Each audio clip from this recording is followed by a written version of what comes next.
ആൽമരം. T K Pareekutty നിർമ്മിച്ച ആൽമരം എന്ന ചലച്ചിത്രം 1969 ജനുവരി 31 പുറത്തിറങ്ങി. രചന ബിലഹരി, തിരക്കഥ തോപ്പിൽ ഭാസി, ഗാനരചന പി ഭാസ്കരൻ, സംഗീതം എ.ടി. ഉമ്മർ. പിന്നണി ഗായകർ Yesudas, P Jayachandran, S Janaki, C O. Anto, B Vasantha. പിന്നെയും ഇണക്കുയിൽ പിണങ്ങിയല്ലോ എന്ന ഗാനം ഏറെ ഹിറ്റായിരുന്നു. അഭിനയിച്ചവർ Nazir, Madhu, Sheela, A Sankaramenon, Adoor Bhasi, Kottarakkara, Kaviyoor Ponnamma, P J Antony, Sankaradi, Paul Vengola, Kuthiravattam Pappu, Paravoor Bharathan, Khadeeja, Ramankutty Menon, Radhakrishnan, J R Anand, Abbas, Desamangalam Ramorma, C M Pappukutty Bhagavathar, Pisharody, Benny, P N Saraswathi, Santhadevi, K V Santhi. Camera A Venkit, സംവിധാനം എ വിൻസെൻ്റ്. ഒരിടത്തരം കുടുംബം. അമ്മിണി അമ്മയാണ് ആ കുടുംബത്തിൻ്റെ നായിക. കേശവപിള്ള എന്ന ഭർത്താവ് അവർക്കുണ്ട്. എന്ത് കാര്യം?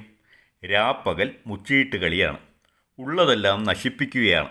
എങ്കിലും അവർക്ക് ഭർത്താവിനെ പ്രാണനാണ്. 2 മക്കളുണ്ട്, ഗോപിയും സോമനും. ഗോപിക്ക് വിചാരം താനൊരു ബുദ്ധിജീവിയാണെന്നാണ്. നാടകവും ക്ലബ്ബുമൊക്കെയായി ജീവിതം നീക്കുകയാണ് അയാൾ.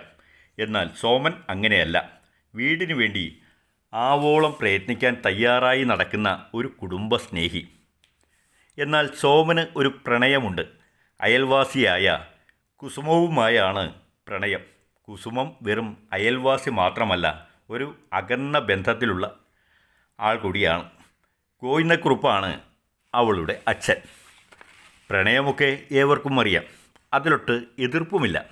എന്നാൽ നാട്ടുനടപ്പനുസരിച്ച് മൂത്തവനായ ഗോപിയുടെ വിവാഹം നടന്ന ശേഷം മാത്രമേ അനുജനായ സോമന് വിവാഹം കഴിക്കാൻ അനുവാദം നൽകൂ. എന്നാൽ ഗോപിക്ക് ആരാണ് പെണ്ണു കൊടുക്കാൻ തയ്യാറാകുന്നത്? ഗോവിന്ദക്കുറുപ്പ് തന്നെ ഗോപിക്ക് ഒരാലോചന കൊണ്ടുവന്നു.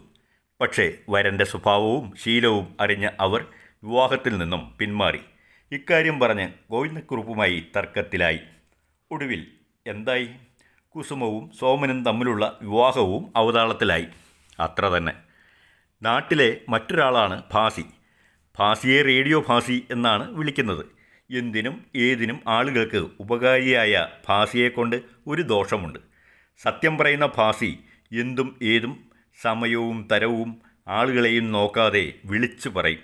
ലേശം ബുദ്ധിക്കുറവെന്ന് കരുതാം. സോമന് മദിരാശിയിൽ ജോലി കിട്ടി. അമ്മിണിയമ്മയ്ക്ക് സന്തോഷമായി. ഇനിയെങ്കിലും കുടുംബം രക്ഷപ്പെടുമല്ലോ. ഗോവിന്ദക്കുറുപ്പാണെങ്കിലോ മകൾ കുസുമത്തെ മറ്റാർക്കെങ്കിലും വിവാഹം കഴിച്ചു കൊടുക്കുവാനുള്ള ആലോചന തുടങ്ങി. ഇതറിഞ്ഞ സോമൻ നിരാശിതനല്ല, വാശിക്കാരനായി മാറുകയാണ് ഉണ്ടായത്. താനും വേറെ വിവാഹം കഴിക്കും അവൻ തീരുമാനിച്ചു. സോമൻ്റെ ഓഫീസിലെ ടൈപ്പിസ്റ്റാണ് കമലം. കമലത്തിന് തൻ്റെ മരിച്ചുപോയ ജ്യേഷ്ഠനെ പോലെയാണ് സോമനെ കാണാൻ തോന്നിയത്. അവൾക്ക് സോമനെ ഇഷ്ടമായിരുന്നു. തിരിച്ചും സോമൻ അവളോട് വിവാഹ അഭ്യർത്ഥന നടത്തി. പക്ഷേ അവളുടെ പ്രതികരണം അത്ര നല്ലതായില്ല. ഗോപിയും അനുജൻ്റെ അടുത്തെത്തി. ഒരു രാത്രി ഓഫീസിൽ ഏറെ ജോലിയുണ്ടായിരുന്നു. അതുകൊണ്ട് തന്നെ അന്ന് രാത്രിയും ഇരുന്ന് ജോലി ചെയ്യുകയായിരുന്നു സോമനും കമലവും. അവരെ കൂടാതെ പ്യൂൺ മാത്രം അവിടെ ഉണ്ട്. പെട്ടെന്ന് കറണ്ട് പോയി. കമലത്തെ ആരോ ഈ സമയം ബലാത്സംഗം ചെയ്തു. ഗോപിയായിരുന്നു കുറ്റവാളിയെങ്കിലും തെളിവുകൾ മുഴുവൻ സോമന് എതിരായിരുന്നു. ഒടുവിൽ ജ്യേഷ്ഠൻ്റെ മാനം കാക്കാൻ നിരപരാധിയായ സോമൻ ആ കുറ്റം ഏറ്റെടുക്കുകയാണ് ചെയ്തത്. വീട്ടുകാര്യം നോക്കാതെ മുച്ചീട്ട് കളിച്ച് സകലതും നശിപ്പിച്ച ഗോപാലപിള്ളയും തന്നിഷ്ടപ്രകാരം നടക്കുന്ന ഗോപിയും കൂടി അമ്മിണിയമ്മയ്ക്ക് വലിയ ബാധ്യതകൾ വരുത്തി വച്ചു. കടക്കാർ കൂടി അവരുടെ ശല്യവും. ഉണ്ടായിരുന്ന വീടും പറമ്പും ജപ്തിയാകാൻ പോകുന്നു. ജപ്തിയിൽ നിന്ന് ഒഴിവാകാൻ 10,000 രൂപ വേണം. ഇല്ലെങ്കിൽ വീട് ജപ്തി ചെയ്യും.